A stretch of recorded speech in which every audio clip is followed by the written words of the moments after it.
Gagan, and you're listening to the Voice of Insurance podcast, produced in association with Advantage Go. Release your underwriters to underwrite with Advantage Go's underwriting platform. Given its 50% share of global premiums, it's probably fair enough that we spend an awful lot of our time talking about the US market. But sometimes it's refreshing to broaden our horizons a little. So today we're going to be looking at Australia. And luckily we're going to be guided by a real expert and pioneer in this territory. This is someone with an enviable track record and also a very strong grounding in global wholesale insurance. Simon Lightbody has had a very successful 30-plus year career, which started as a broker and then an underwriter in London, but really took off 18 years ago when he helped found Miramar, an Australian MGA backed by the growing Steadfast distribution group. Steadfast went public 10 years ago, and these days Miramar writes well over $1 billion in annual premiums. After a recent career break, Simon is back with Rhodian, a brand new MGA incubator set up with support from Amwins. When someone of Simon's experience and success starts something new, it's always exciting and a chance to find out what opportunity it is they've seen or what gap in the market they've spotted. So what follows is an excellent tour around Simon's big idea and the opportunities available in the Australian and wider Asia-Pacific markets. Simon's someone I knew back in my own broking days in the 1990s, and I think some of that familiarity comes through in this really friendly and relaxed meeting. But most importantly, this is an encounter with a highly successful entrepreneur who knows the MGA business from top to bottom. And because of that, I think this episode has an awful lot to offer any listener, whether they have a particular interest in the Australian market or not. Enjoy the podcast. Simon, welcome to the Voice of Insurance. Thank you very much, Mark. Well, you and I have got a bit of history, but that was a very long time ago. We were both brokers to start with, and then you became an underwriter. Then you went to Australia. Yeah. Tell the listeners a bit about yourself and your career to date, and then how you've come up with the idea for Rhodian. Okay, I'll try and do that as briefly. Yeah, because it's a long time. We could end up doing a whole program on this. Yes, we're of a generation that goes back. So my journey in insurance started at the very venerable C.T. Bowring back in 1990, as it still was then, just it had been acquired by Marsh. And I, in fact, started my journey with Marsh on the finance auditing side of that business, but moved on to broking fairly quickly to work in the international liability division of C.T. Bowring, which at the time was run by a guy called John Marsh, Nick Baker, Martin South, Paul Close, all people who have gone on to have outstanding careers. Martin South, obviously head of Marsh, Nick at Provitas, John stayed at Marsh for many, many years, as did Paul. So I had a great grounding and spent quite a few years learning my craft, which is where we met each other, queuing in underwriting, queuing rooms and in Lloyd's, doing what we used to do in those days, which was spend time talking to each other and watching each other broke and form relationships, which I think is a function of the market which probably doesn't exist to quite the same degree these days. Yeah, I think I learned quite a lot from you because you're quite chatty. Yes. Yeah. And I think we realised that we didn't have many things that were directly competing with each other, so we could sort of learn a bit while you're waiting. Exactly. I'd never played the game of doing that and holding my slipcase close to my chest because it was business that was coming into Bowring's Marsh. So no one's going to take it away from you just because they hear you talking about it over your shoulder in a Lloyd's queue. But I then went on to the underwriting side, still majoring in international liability, several companies without sounding like a millennial who moved around a lot, but Chiyoda, Eagle Star Re, and then into Lloyd's at Denham Syndicate, which is where I became part of Excel. Because I suppose, between Ace and Excel, they'd bought half of Lloyd's around that time. Exactly. At that time, there was a lot of that activity going on. Where Denham Syndicate merged with Brockbank, and I was approached by a guy called Craig Langham, who was asked to head up Excel in Australia. I went over in 2002 to come over to Australia and help him build the Excel proposition in Australia by looking after the international liability side. I went to Sydney thinking 3, maybe 4 years would be a good experience, having broked and underwritten Australian business for quite a few years, most of my career in insurance. And things always surprise you when you're thinking that you're about to move on. And we were in the throes of discussing where would be next when I was approached by a guy called Anthony Jodrell to consider starting an underwriting agency. He was good friends with a gentleman called Robert Kelly, who was running a broker distribution cluster group called Steadfast at the time, and they wanted to invest in an underwriting agency. We were very fortunate to be sponsored by Mark Lawrence and Ed Lyons at Chaucer and Heritage, respectively. And Heritage is what I suppose became Argo, didn't it? Yeah, exactly. It was bought by Argo. Yeah, and so Heritage, Argo. Would now be Westfield, I suppose, yes. Yeah, exactly. And then Mark and his team went over to Chaucer, which is where Ed was, obviously, and under the leadership of John Fowle at the time, who was another acquaintance of ours from those days. So Miramar was an underwriting agency backed by Lloyd's. We had a little bit of domestic capacity. We were writing what's called SME, commercial business, property liability, and professional. And that was a hell of a time to be starting an agency, and that was in that almost sort of post-apocalyptic time for the Australian market with HIH's collapse, which was, you know, I'm sure as a journalist, we were all writing about that at the time. In fact, I was just coming into that post-HIH world where APRA was coming into being and lots of things were happening. But it must have been a hell of a time. You had a massive tailwind, one presumed. When you had capacity, you could write business. Yeah, liability, certainly along the liability side, to a degree property, but liability, when I first went to Australia with Excel in 2002, the liability market as a result of the tort reforms and the changes in legislation in Australia was super, super hard. I think it's the hardest liability environment I've ever underwritten, broked in, and capacity was very short. So we, as Excel at the time, we had a good time being able to charge technical rate and write a profitable book for a few years. And that tailwind came into Miramar as we started in 2005. And there was competition. Obviously, there were underwriting agencies around at the time. They were starting to be seen as an alternate vehicle to domestic insurers, but they hadn't quite established the credibility that they certainly do now. And one of the reasons we accepted Steadfast's offer to take an equity share of Miramar was because they were a growing cluster group of brokers, a network of brokers, and they were forming a ready-made distribution arm for us. So to forego equity in our business with a chance to be associated with a growing cluster group of brokers was kind of seen as a sensible thing. And it gave us that extra lift in what was a relatively buoyant market at the time as well. So you rode that tiger all the way to become a public company of Steadfast. So it was interesting, kind of, what was it John Lennon said, life goes on when you're busy making other plans. And we were happily going on the journey of Miramar, and we'd got to a pretty impressive size in terms of number of people and GWP, etc. Presumably, being Steadfast, there were acquisitions involved, I presume. As Miramar, we didn't buy any books. We just grew organically. But when Steadfast decided to list, and the IPO was in 2013, we sold Miramar into the IPO, pre-IPO. Then after post-IPO, I sat down with Robert and he explained his vision of what he saw on the underwriting side within Steadfast. Was very much a range of products that would help brokers within the Steadfast group and brokers from outside Steadfast access markets that they may not have necessarily been aware of or have available to them. We set off on a preordained strategy to buy good agencies with good brands, strong backing from the capacity providers with a good reputation in the broker market. And that's what we did for 10 years until I decided to hand the reins over and let somebody else carry on the good work that we started. So then you're forming this idea for Rhodian. So where did that come from? And also, where did you get the backing from? Did you back yourself? You had all these lovely Steadfast shares that you could cash in? You see the price of property in Sydney now. Did you just buy one flat in 2002? That's it. I have a small garage. Yeah. So Rhodian, so that was an interesting one. So I left Steadfast with Robert's blessing. We'd had an amazing journey. We'd been together 18 years, really, Miramar and Steadfast. And it was time to take a break for me. I'd never had a break. I'd never done a gardening leave. And I have lots of colleagues in London and friends and colleagues who have done that wonderful disappearing for 6 months or a year. And I'd never done it. And I needed a break. I suppose Australia's quite a good place to do that, presumably to go around the country. Exactly. And we were coming out of COVID.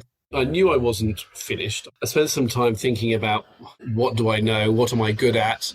What am I known for? Where can I generate some sort of credibility? And it's within the world of underwriting agencies. And they have, by the good performance of a lot of strong agencies, particularly in Australia, they've become integral into the network of commercial product distribution in Australia. And I thought, well, agencies are going to grow. They're going to be strong, but all the good ones, the ones that have been around for quite a long time, the Miramars, the various other ones that we acquired and others acquired, they're all owned by corporate entities. And if you think about the world as it was 20 years ago when I started Miramar, and there's lots of strong individuals who know their products, who know how to underwrite and distribute product. They're in underwriting agencies or insurance companies, and they're thinking, I really want to start my own agency. I know how to do this. I know how to underwrite, but how do I do that? Everything's owned by all the big corporates, and the barriers to entry have risen, whether it's the cost of tech, the regulation and compliance. Certainly compliance, absolutely. Yeah, absolutely. Those frameworks are, rightly so, much stronger than they ever were 20 years ago, when it was relatively straightforward to get an AFS license, to get a Lloyd's cover holder license, to get a little bit of tech off the shelf, rent a wee office, and off you go. These days, that doesn't happen. It costs a lot of money and it takes a long time. And if you're a youngish entrepreneur sitting in your corporate office job, you're going to have to back yourself for quite a long time before you can earn any money, if you can find the capacity, if you can find the backing and do all that sort of stuff. At Steadfast, we'd built a group structure post-IPO that was designed to support the underwriting agencies that we bought. A lot of them had structure, but the leaders, the entrepreneurs that have built these agencies were finding it increasingly difficult to look at the market and face and be innovative and get out to their brokers, because they were dealing with compliance, finance, HR, marketing, tech development. And at Steadfast, we felt that it was more accretive to build a structure that would enable them to let us take care of a lot of that while they do what they're very good at, which is building their business. With Rhodian, we're not reinventing the wheel per se, but we are seeing that the market has come to a point where there isn't that structure for startups, effectively. Sorry to interrupt in mid-flow, but this is just a reminder that you could be advertising right here, right now, and getting your message directly into the ear of key decision makers in the insurance industry. And you'll be doing it while they're absolutely in listening mode. The Voice of Insurance has just run through 300,000 downloads. If each of those had a 60-second ad in them, that would make 83 hours of talking to the industry for a fraction of the cost of alternative media. The podcast is the medium of the future, and so is audio advertising. Contact me on mark@thevoiceofinsurance.com, and I'll do everything I can to get you started. So it's almost, you're trying to imagine an entity that would have helped your younger self, someone a bit like you. You can identify those people and then you can pitch to them and say, right, here's something I can take away all these problems for you, obviously. In terms of, And in effect, that's a little bit what Steadfast did for us back in 2005. Having that association wasn't quite the same. We didn't quite have the same, but we did have the ability to call on some of the services within Steadfast, certainly had the support of distribution and the ability to perhaps talk to capacity that we wouldn't have done otherwise as a couple of guys sitting in an office in Manly. So, the kernel of the idea is if you build that structure, it allows them to be able to step forward and say, I can see Rhodian is going to be the engine behind my agency. The tagline powered by Rhodian is very much... an incubator. Yeah, an incubator. Yeah. I was going to ask you this later, but you've mentioned it already. So it's right to say that Australia's got the similar dynamic in that change in distribution that we've seen, where the MGA has become far more prominent and wholesale commercial insurance channels eating more into what would previously would have been retail channels. It's been part of that same wave. So we'd be right to say that has been a global wave then, like what we've seen in the US, and it's still happening. That's happening in Australia as well. And obviously, presumably with this, you're going to be picking up on that wave.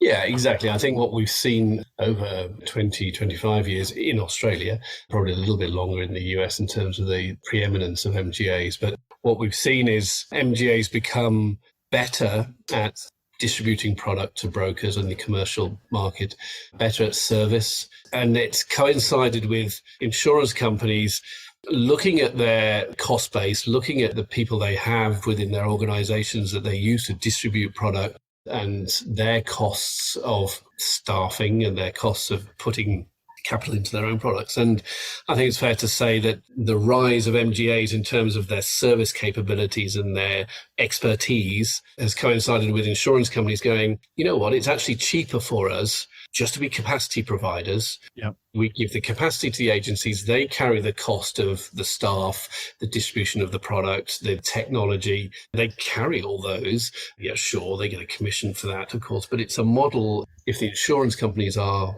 smart and structured properly, can work for them, and does. And presumably with the MGAs giving them far more tailored product, I suppose, and that's ultimately it. I remember having Steve DiCarlo on at a conference about 6 or 7 years ago, and he showed some of the most complex structures. Of course, you'd say, well, we're adding these new links to the chain. And he showed us the most complex structure that he could imagine of, I don't know, a retail broker going to a wholesale broker, going to an MGA, then firing something else out somewhere else, and it going via reinsurance and something up, and it was 7 people in the chain. And he said, but why does that happen? And he asked the audience, and everyone was scratching their heads. And he said, well, it happens because it's better. Yeah. Because it's better that way, because this is for a very specific product that someone needs. And, whether we share the commission between 7 people or 6 people or 1 people, who cares? The point is the client gets a better service and they're getting something that they really need, and it's probably come from halfway around the world at that point. But it was a really good point. It was a bit of a light bulb moment for me. I was thinking, no, of course that's right. Yeah.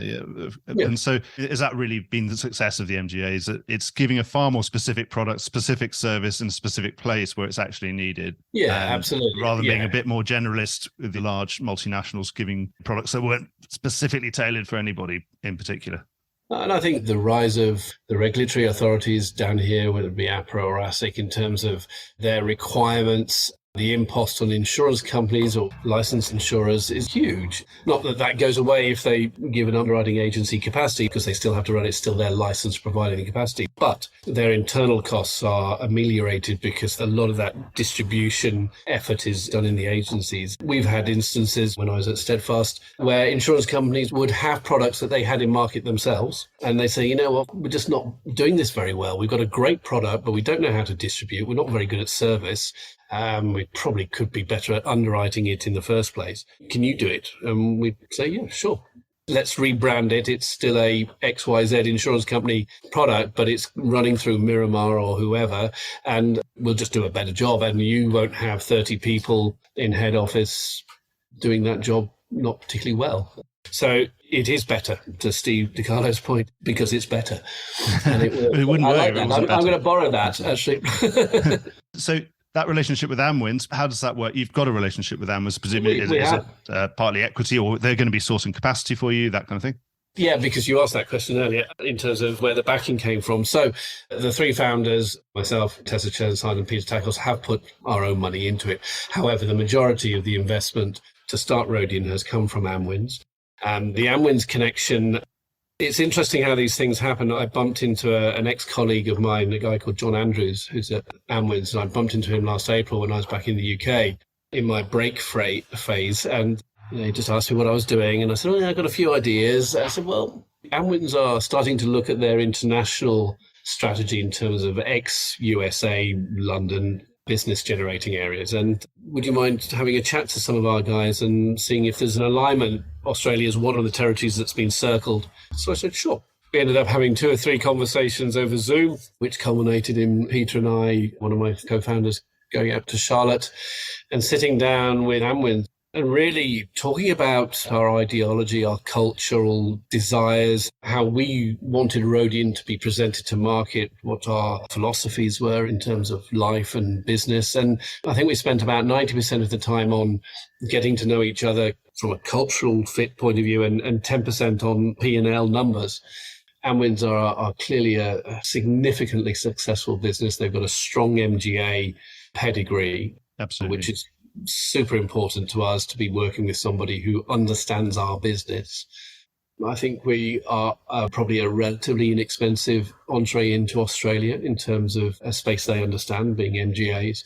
And we're a little bit different. We're, that incubator model. We're not looking to expose the capital, the balance sheet, by buying agencies, which can be hugely expensive. A little bit of a lottery as to whether it works or not, and you get the economies of scale. The actual quality of the earnings that you're buying is difficult to ascertain until you actually own it, isn't it? Yeah, it can be. It can be. You can get lucky, but I would argue Austbrokers and Steadfast and maybe Penn Underwriting have led that charge over the last 10 years. Presumably there's not that much left to buy now anyway. Well, there's a lot of strong, smaller independents. And maybe they will need a pathway at some point to, kind of step out and realise the asset they've built. And undoubtedly there'll be an element of that. But you're right. I think the greatest challenge and the greatest upside is to start an agency, incubate it and grow it. And what about the structure there? They would have the significant minority interest and you'd be the significant majority interest. So Amwins have taken a significant minority interest.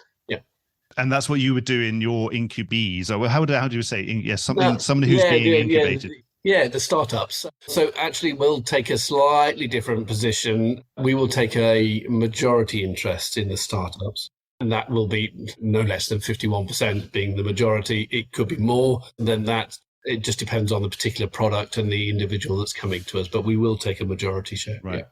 And what's the intention there? Because obviously incubation, we're looking at a bird incubating an egg, I suppose is where this is coming from. In the end, the fledgling hatches and then eventually, it flies off from the nest and starts its own nest.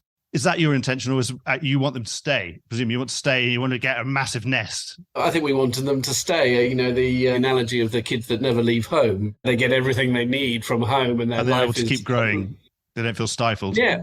Yeah, so if Rhodian does what it says well, the agencies will grow. The entrepreneurs that started with us, the venture collectively tagline that we have within Rhodian is very important. We grow together and we provide the services that help them grow.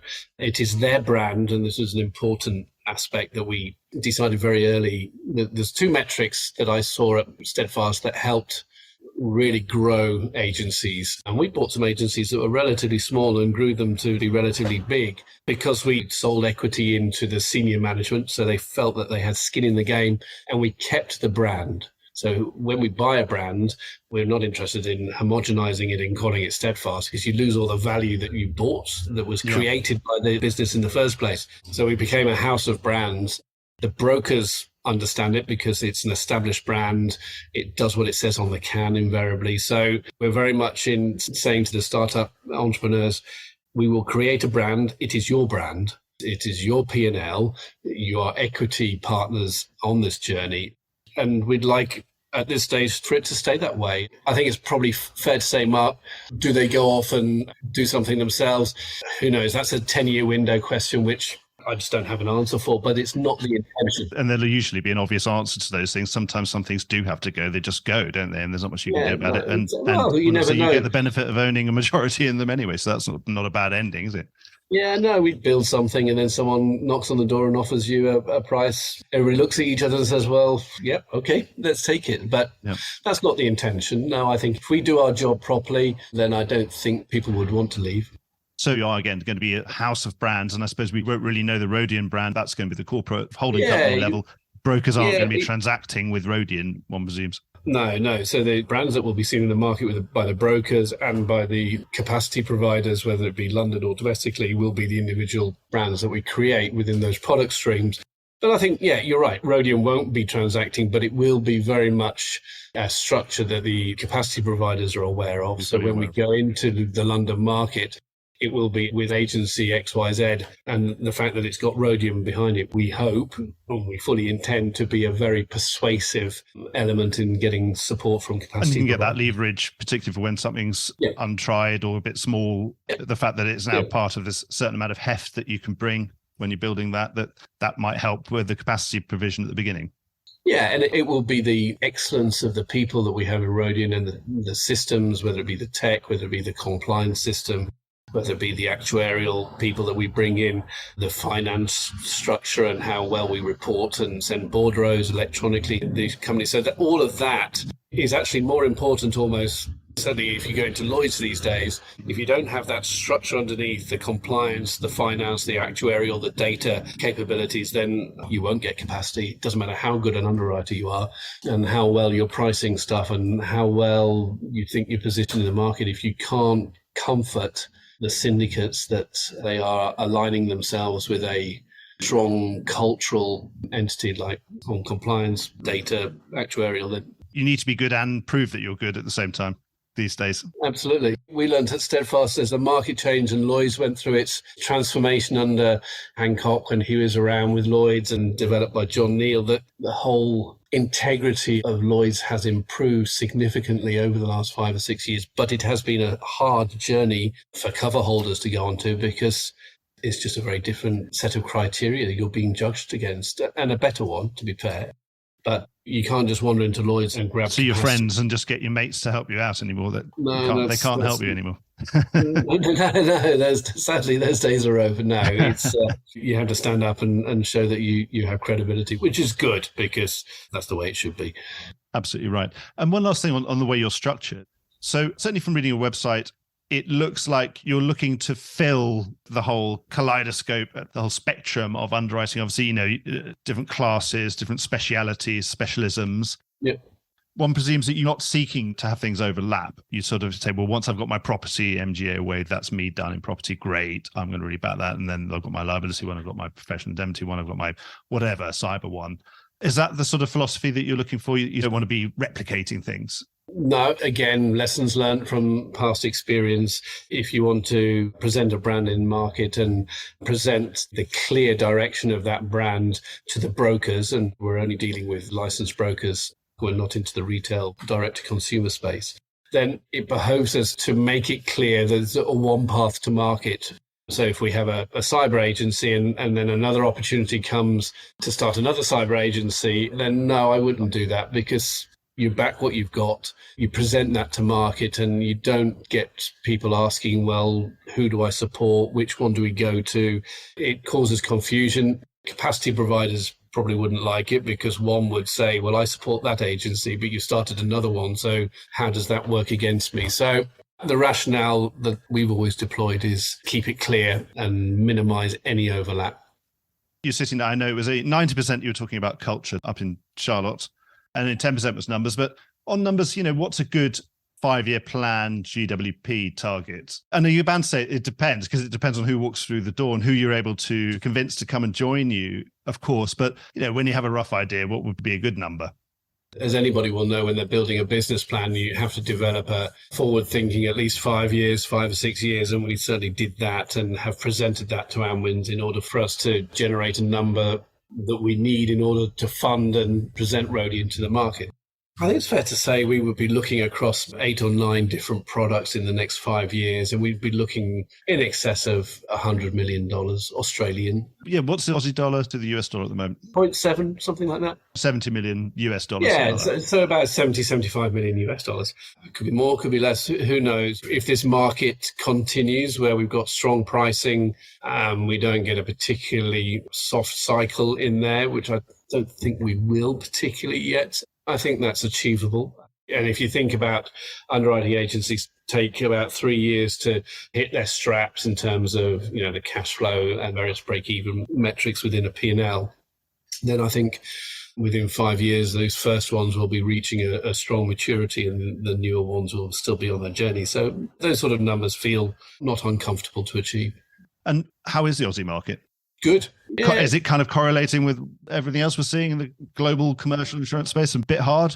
Yeah, a bit hard, absolutely. And in some areas, as a result of some of the weather patterns we have down here in Australia. The only thing you haven't had is a plague of frogs, or you probably have had a plague of frogs that doesn't make the front page news. But certainly when you look at Australia from the outside, of course, it's such an enormous amount of land that's bound to get hit by some kind of catastrophe every other day. And it certainly appears to be so. But presumably they don't always translate into insurance catastrophes because there's not always anything there. No, but the bushfires a few years ago and then the floods of the last 18 months or so, unfortunately, for those affected, have hit areas of population and commercial and residential. So going back to pricing, it is a bit hard in some areas. It's very hard. And depending on how far up you go into the weather patterns up in the north of Australia. But it's strong pricing at the moment. The corrective pricing started maybe 5 or 6 years ago on the property side. It's continued through the casualty classes, the PI, D&O, general liability. And they're still ongoing because we aren't still seeing those years of correctiveness are still developing and maturing. So I don't think anybody would put their hand on their heart and say, we're at technical, we're there, we've done it. You can't get the actuary to say that we're ready yet. They're still getting adverse development in different places. Exactly. And some of the tails on some of those casualty classes, with some of the PI classes are 8 or 9 years, and some of them are still developing. So I think we are still set for a strong, hard market for, I would say, 3 or 4 years. We're seeing a little bit of capacity coming back in and starting to put its wee flag up down here and say, we think Australia is a lot better than it was 5 years ago, which it certainly is. But we don't see a flood. We're not seeing a charge of capacity coming over the hill, which is good. We don't particularly want it to be that case because we want books to be profitable. It's no good to anybody if we write a lot of GWP and it's not profitable because, particularly for underwriting agencies, if you don't have capacity, you don't have an agency. So we know the focus, particularly in Lloyd's and the big domestics, is all about alignment. If we as an agency are making profit through our P&L, then the capacity providers have to make profit through theirs as well. So presumably some of the biggest unmet demand is going to be in classic property. Australia as a territory has specialised in some of the secondary perils which have really come to the fore to reinsurers. So I presume anything that has been anywhere near a wildfire must be extremely hard and very difficult to source new capacity, and you're going to have to be smart in sourcing that capacity, but you're going to have to come with some new angle or at least some data or some breaking points you're going to have, aren't you, Simon? Yeah, you're going to have metrics around risk management. It's the same as, kind of flood, bushfire around those locations and the mitigation. There's a lot of bushfire mitigation going on in Australia, really forced to because of the ferocity of the fires in the last few years. Presumably also a lot of learning has happened. That, some holdings did okay and some didn't, and some, because they had pools of water here and there, were able to let the fire go round them. All sorts of things have happened, haven't they? But presume you can learn a lot as an underwriter out of that. There's certainly proven ways of mitigating the damage done, and both whether it be through flood or rainfall, storm or bushfire. So there are smart ways of measuring that, risk management tools, metrics, data that suggest that if you apply those, then these are areas that can be underwritten. A price can be put on them. The dynamic is always whether the consumer will pay that price or not. I suppose one of the advantages you've got with a blank piece of paper and obviously an empty server, presuming now it's somewhere on a cloud somewhere, you don't have any legacy systems, so presumably you can just go straight for all the best quality data ingestion systems and things. Presumably now you can really go for that. Am I guessing that you're going to want that to be one of your USPs, I presume? Absolutely. When we sat down and started looking at Rhodian and what it was going to represent, we actually did think for a time, is it going to be a tech company that works in insurance, or is it going to be an insurance entity that has good tech? And because of the vagaries of everything needing to be very good, whether it be tech, finance, HR, brand, marketing, compliance, but we're an insurance entity that has very good tech. And we also have a CTO who has an insurance background in his early years and then went off and built a business, sold it, and came back in to work with us. And it's very much about building system integrity and being able to patch in through APIs into all these ancillary services that make you a compelling prospect for a capacity provider. So yeah, tech is everything these days, Mark. Whether it's how you collect and present the data to insurers, or how you then collect and present the data back to brokers so that they understand what their book looks like, and then how you look at the data yourselves in terms of how you price things. So that's what you mentioned, certainly in your literature. You talk about transparent data sharing philosophy was 4 words that came out there. You want to be really transparent with your own paper backers and also with your brokers. And presumably that would go all the way back to the original client, and presumably you want that original client to give you more data than they would have done otherwise. Absolutely. The insurers have an enormous amount of data, but they're very silo-driven in their mentality in terms of sharing data and sharing it with others. They give wonderful graphs and say, look, this is what it looks like, but they don't actually share real data. They package it and present it as a slide and a pie chart. Presumably a very cherry-picked one. Exactly. It's a presented one, but there is definitely space for somebody to be saying, this is real data, this is our data. You can have access into our separate unit, which is our data, which is live, which shows you real time what risks we're writing with you. And then there are ways of patching the clients into claim systems so that the clients, the end consumer, can see where his claim is, because at the end of the day, that's all they'll ever care about is if they have a claim, where is it in the food chain? So there's a lot of ambition around that. And then we have this wonderful Horizon 2 vision of how we present ourselves to the wider community, insurance community, about what we do with data, how we become truly a cooperative in terms of sharing community data, whether it be around weather events or various other aspects of risk and risk management. We know other industries do it. We're working with some very smart people who work with scientists, weather scientists, and these communities share data so that they have a central site where people can put papers in, take data out, share it. And insurance doesn't do that.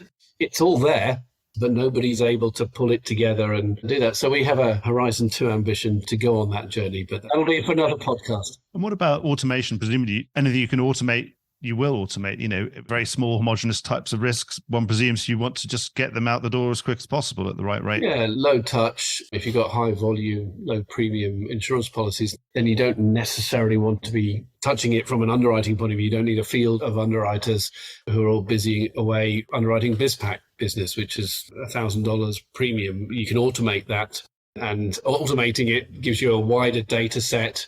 You can look and play around with it to your heart's content. So yeah, there will be a lot of emphasis on any product we take to market being as automated as possible. Obviously, the bigger end of the market, that's where underwriting is key still. One other thing I wanted to ask you, obviously in a time of difficulty sourcing capacity, sometimes MGAs, and certainly the last 4 or 5 years in this hardening phase, have gone to source some of their own capacity. Sometimes that's by necessity, sometimes by design. The necessity to show that they've got skin in the game. There are many different structures. We've got syndicates in boxes. We've got captive reinsurers in Bermuda and other places. Would you want to do that, or would you do it if you had to? Or is it too much of a distraction, again, to be, it's one thing being an MGA and being the best MGA you can be, but then suddenly being an MGA who's also an insurance company, that's quite hard work. We used to get asked that question at Steadfast as we grew and became significant. We had $1.5 billion, or have $1.5 billion worth of GWP. And people would say, well, so when are you going to become an insurance company? And Robert would always say, never going to be an insurance company. No plans. No, I think that blurs the lines, doesn't it, between MGA, specialist distributor of products. I suppose your paper provider at some point is going to say, well, oh, wow. So, they're taking 10% of everything. At what point they're suddenly just going to tell me at the next renewal, actually, sorry, it's 100%. And now we've got Munich Re behind us or something. Yeah, exactly. People who have been going a lot longer than obviously Rhodian, and we look at Jewel, for instance, who have done that. And I think when you get to a certain size and you've been in the market as long as someone like Jewel has, then I think it probably does make sense to look at those alternative structures. But that's a long way down the road. The only advantage will be that multi-year nature of it. Of course, you don't create an insurance company lightly. It must be a multi-year thing. You wouldn't do it for 1 year. No, I think I'll rely on Robert Kelly's sage advice. No, I don't think we'll be an insurance company. I've run through pretty much all the questions I was going to run through. I don't know if you've got anything to add. Oh, actually, one thing I wanted to, it's very lucky at being an insurance journalist, you get to learn a lot more about Greek mythology and Roman mythology than you would normally do, because so many vehicles have been named after classical antiquity. And I know Rhodian, this is post that epoch, isn't it? So it's very late stages of the Roman Empire. So just tell us what that's all about. It's interesting when you start a business, you have these ideas of, we're going to have this wonderful name. And then when you actually come and start... It's really hard, yes. Yeah, it's really hard. One, because unless you're a particularly creative person, which I'm not. And they've all been taken. And we have a COO, Tessa, who is from outside insurance, so brand marketing specialist, much more creative than insurance people like me. She was working with an external that we use to come up with this really strong website, which we've got on Rhodian. Adrian and Tessa went on this journey and they found reference to that first... It's called the first sea law of roads. Effectively, when a vessel left port, there's 3 components to a vessel. There's the vessel owner, the cargo owner, and the passengers. If the vessel gets into distress, the absolute agreement was in order to save the vessel and the passengers, the cargo is jettisoned. And therefore, there's 2 sets of people who are very happy that that's happened, being the vessel owners and the passengers. And the cargo owners need to be compensated. So all 3... So the cargo owners take a little bit of the share, as do the vessel owners, as do the passengers. And so it was called the first sea law of roads. And when we came across that, or when they came across that, it very quickly developed into, Rhodian. Rhodian is derived, obviously, from the word roads. It's the early average, isn't it? I suppose they're all in the same boat. Exactly. So the hull and the passengers bail out the cargo, because they were all sunk anyway, wouldn't they, of course? Yeah, exactly. Yeah, And the cargo was going to be lost one way or the other, either by the whole hull going down and everyone dying. So you might as well chuck the cargo over and let the surviving passengers pay for it. Yeah, exactly. Providing the people who survive intact so you're all in the same boat at Rhodian, is what we're saying. And that's Byzantine, isn't it? And of course, it is. Yeah. No, exactly. I think a lot of people would still argue that the law of average in marine is still Byzantine. I think everyone would argue that just marine insurance is still Byzantine. Well, so surely your marine MGA is being ready just as we speak. You've got to have a marine MGA out of Australia, surely. There will. Yeah, well, that does remind me. There's one other question I didn't ask you. Should we just think of you as an Australian business? And you are in a part of the world. There are other people in your time zone. There are other places. Could you be an international business? Obviously, there are plenty of international businesses run out of Australia, as we know. There are indeed. Well, on the doorstep, we obviously have New Zealand, which is a very strong insurance market and is represented by some good MGAs, not dissimilar to Australia in terms of setup, unified by language. So New Zealand is international and is very much a possibility in the future. And then we jump up into Singapore is starting to become a more friendly environment for underwriting agencies, as is some other Hong Kong and other territories up in what we call Asia. So it's possible. I wouldn't discount it, but I would say, yes, there is a definite ambition to look at those possibilities over time. But probably leave it out for the first 5 to 10 years. Yeah, I don't think we'll be rushing up into Singapore or Hong Kong, but you never say never, but no, that wouldn't be within the first 5 years. New Zealand, on the other hand, very much could be, yeah. Well, Simon, I'll let you get on with your first 5 years. It sounds like you've bitten off an awful lot, but big smile on your face. So it looks like you're having a lot of fun. Yeah, we are, definitely. It's rewarding to be talking to people who are exploring a long-held ambition, invariably, to step out and do something themselves and partner with those people and give them the backing and the support they need. And I like that. It's a good feeling. We had that from Steadfast when we started our journey, so I'm looking to get a similar sort of feeling of venturing collectively, as we say. Yeah, it's fun working with young and ambitious and exciting people with good ideas, isn't it? I mean, it's sort of quite invigorating. Yeah, exactly. It is. Well, it reminds me of, the days that we had in the market when it was that sort of spirit and endless possibilities. And I like that. I think that's what insurance should be about. And insurance generally is about that, isn't it? It's about exploring the new and what can we bring to market? What are the possibilities out there? And it's an industry that doesn't give itself enough credit for what it can bring to people, I think. Fantastic, Sam. Well, thank you so much for coming on the show, and we'll book you in for a checkup in a few years. Thank you very much, Mark. It's lovely to see you again and to catch up, and well done on your venture. It's a great service to the insurance industry. Oh, that's very kind of you. You've got to keep yourself busy, keep yourself young, and try and do different things. Exactly. Well, I hope you enjoyed today's episode. If you did, don't forget to subscribe or leave a like or a review or recommendation on whatever podcast platform you used to access this program. These really help get the word out. Before we go, just a quick reminder that advertising slots are available here and in other places in the Voice of Insurance podcasts. Podcasting is the fastest growing medium and attracts a high quality audience of key decision makers. It's also an intimate medium where you, the listener, are right in the room with me and the interview subjects. Needless to say, that means it's a great way of getting your message out directly to an audience because you know you've got their full attention. It's also very cost effective. So get in touch with Mark at thevoiceofinsurance.com to find out how you could be speaking directly to the industry. The Voice of Insurance is produced in association with Advantage Go. Release your underwriters to underwrite with Advantage Go's underwriting platform. Voice of Insurance is produced by me, Mark Gagan. Music was written by Anna Gagan and produced by Carlos Gagan. Check out more podcasts and written comment pieces at www.thevoiceofinsurance.com.